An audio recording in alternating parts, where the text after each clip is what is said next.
To find out what happened next to Andrew, I'm meeting his son and my distant cousin, Brian. Hello. Keira, how are you? Brian, I'm very well. How are you doing? Thanks. We've never spoken about this chapter in our family history.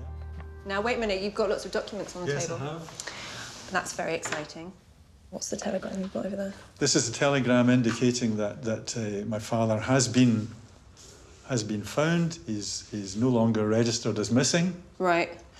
OK, it says, important. According to telegram from International Red Cross, quoting German information, your son, Sergeant Williams, previously reported missing, is now a prisoner of war.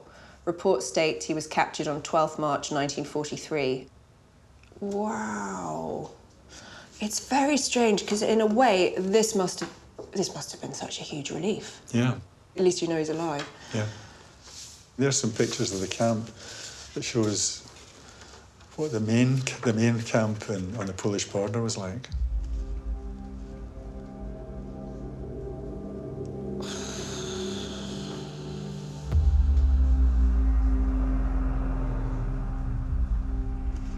And I've got an excerpt from his memoir. Would you like me to? Yes, please. I want you to read it. Talk that one through. That would be lovely. The worst thing about being in prison was the fact that you had no idea how long you were going to be there or what would happen to you if the Germans won the war. That and the thought you might never see your family again.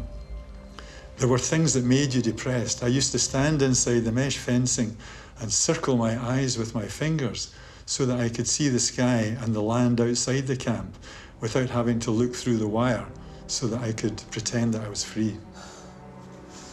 That's an extraordinary thing, isn't it? Andrew was held in appalling conditions for over 18 months. But in 1945, as Russian troops advanced into Germany, Nazi soldiers evacuated the camp. They forced Andrew and hundreds of POWs to march 600 miles west. The weather was terrible, and we soon became weak from lack of food and sleep. I believe it was one of the coldest winters for 25 years. The march lasted from the 22nd of January to the 22nd of March 1945. And then American tanks appeared. They'd broken through. We went out of our hut to welcome them. I remember staggering over to a wall. You read the last bit. I remember staggering over to a wall and leaning back against it, sliding down to the ground and crying. We'd finally been released. I was only about 7 stone by this time, and I'd thought we were all going to die. Andrew Williams.